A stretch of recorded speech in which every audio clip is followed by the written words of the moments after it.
Hey guys and gals, Tripl-L, and now let's talk Food Wars Chapter 217. The first bout continues. This is a pretty simple chapter of Food Wars.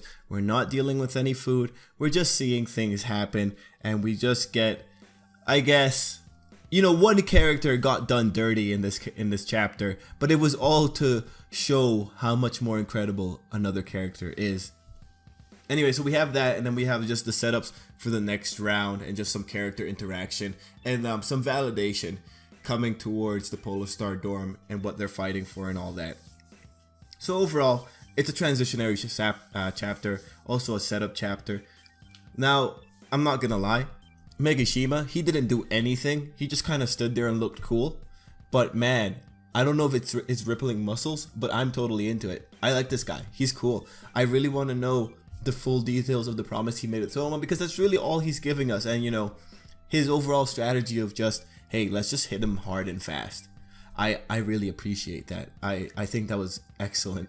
Man, I don't know, the guy's done nothing. He just has a really cool demeanor. And I don't even know if you could say he has charisma, because he's just kind of just standing there. Anyway, let's also talk about the one girl that got one shot in this chapter. We got hyped up. The girl said, hey, like, this is the 5th seed. Like, she's really good. She took down a lot of 30-years. And then we find out, oh, wait, she's up against the former 3rd seed.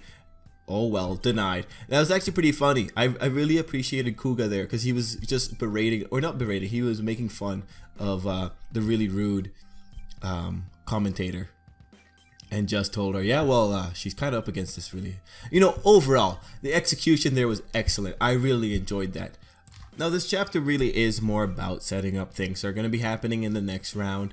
One thing that I'm very interested about is that we're staying in the 3x3 format. And, I really want to start seeing the unique aspects of the regiment pop up. Like we were told, one of the unique aspects here is that chefs can help each other out. We haven't seen any of that so far.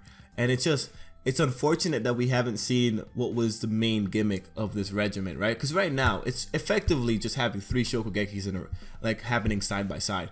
We've done that before.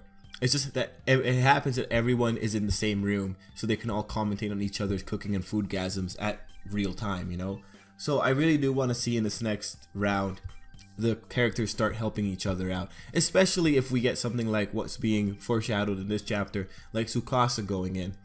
And I think it's really nice how they used Kuga in this chapter. I think actually the way they set up Kuga was pretty clever.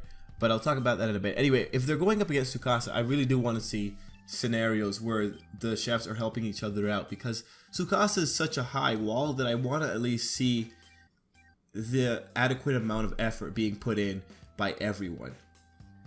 Because again, the whole point of the regiment is that you can help each other out. That's how you could overcome these bigger challenges, if you all just help each other out. The training was to set up the characters to be able to know how to answer the other character, how to improvise upon the same dish that isn't necessarily yours. I kind of want to see that popping up in at least like the next couple of rounds.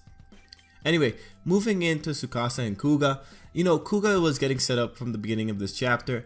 The moment that someone was saying that Kuga never takes anything seriously, that was, front loading. It was telling the reader, oh, this is like the perspective you have on Kuga. Then you have him talking to Tsukasa later on. Soma notices that the kid's trembling while he's saying like, hey, let's have this match.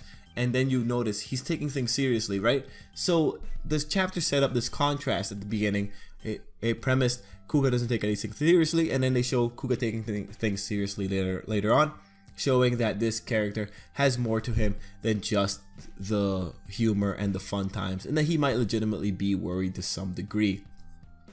Now, this isn't anything special, but it's really cool to see this when it comes to just the technicality of the chapter. Let's see, other things that are pretty cool. The sake that oh, I forgot her name, that the sake expert in the Polar Star dorm was making. I enjoyed her getting her praise and recognition. Heck, I enjoyed everyone getting their praise and recognition from Ishiki. Like, that was just overall a pretty nice little sequence. And then the other sequence that was also really nice was the part where Megashima is saying like, hey, let's hit them hard and fast, and then also Subaru saying that he wants to get involved too.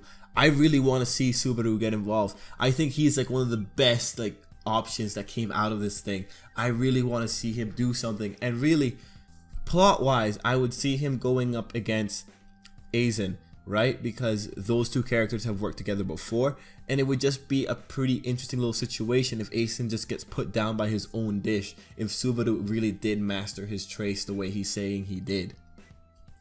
So, you know, in terms of the most plot relevant, it's definitely going to be Subaru and Aizen, and I really want to see that.